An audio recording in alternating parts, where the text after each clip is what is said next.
Assalomu alaykum, hurmatli tinglovchilar. Men matematika fani o'qituvchisi Yusupov Anvar. Bugun biz sizlarga sanoq sistemalari haqida fikrlashib olamiz. Sanoq sistemasi nima? Qanday sanoq sistemalari? Shular haqida fikrlashamiz. Sanoq sistemasi deganda nimani tushunamiz? Sonlarni yozish, ular ustida amallar bajarish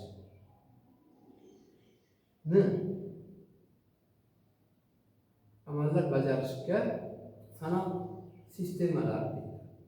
Sanoq sistemalari ikkilik sanoq sistemasi bor. 3lik, 4lik va hokazo 10lik, 12lik, 16lik sanoq sistemasi. Bularda nomiga qarab ikkilik sanoq sistemasi faqatgina ikkilik sanoq sistemasi 0 va 1 dan iborat bo'ladi.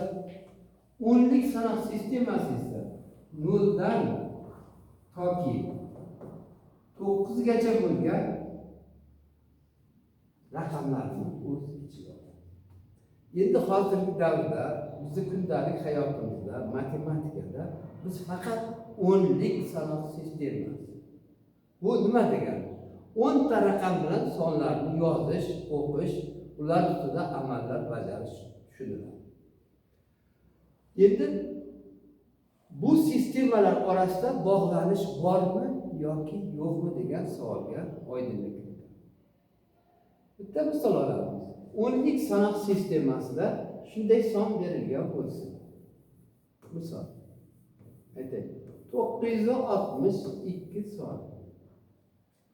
Bu 10lik sanoq sistemasi. Buni esa ikkilik sanoq sistemasiga o'tkazish kerak. Buning uchun nima qildi? Buni algoritmini bilib olish. Birinchi qiladigan ishimiz har doim 10likdan boshqa sanoq sistemasiga o'tayotganda albatta o'sha sanoq sistemasidagi raqamlar soniga ketma-ket bo'linadi. Mana misol tariqasida ko'rib chiqamiz. 962 10lik sanoq sistemasidagi sonni 2 ga bo'ladi. 9-ichida 4 tada, 16-ichida 8 tada, bunichida 1 tada. Xo'sh. 481. Buni ko'paytirsak 962. Ayniqsa 0.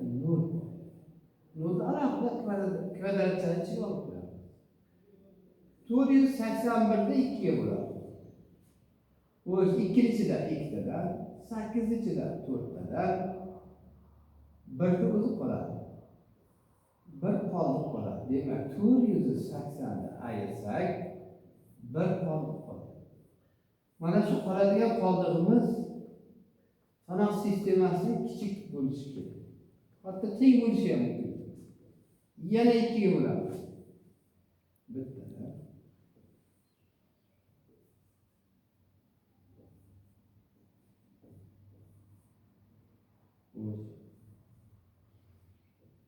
Bittada, birinchida 2 tada 0. Demak, 240 bo'ladi. Ayirsak 0. Buni ham kvadratchaga qo'yamiz. Buni yana davom etamiz 2 ga. 60 qoladi. 120. Ayiramiz. 0. Buni yana olib olamiz. Endi 60 ni yana 2 ga bo'lamiz. 30. Bu yana 60 bo'ladi. Yana 0.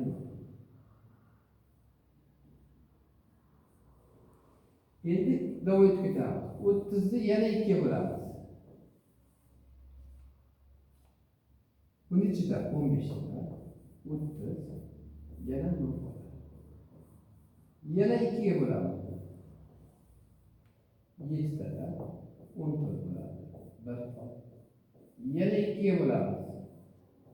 7, 3 tada, 6, 1 qoldi.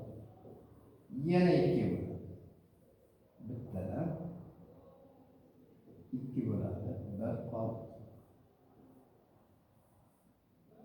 Ana bu yerda 1 Bu o'zini ham oladi. Natijada mana shu yerda shunday nima qilib davom etdim. Ikkilik sanoq sistemasida yozdim. Demak, ikkilik sanoq sistemasi. Birinchi raqamimiz 1 bo'ladi. Birdan nechta qatnashyapti? 4 ta. 0 da hisoblaymiz. 0, bitta, 2 ta, 3 ta, 4 ta. Bu ham 4 ta. Yana bir qatnashyapti. Yana mana bu ikkilik sanoq sistemasida 962 ning yozilishi. Mana shunday qilib biz o'nlik sanoq sistemasidan ikkilik sanoq sistemasiga o'tish yo'llarini o'rgandik. E'tiborlaringiz uchun rahmat. Sog' bo'ling.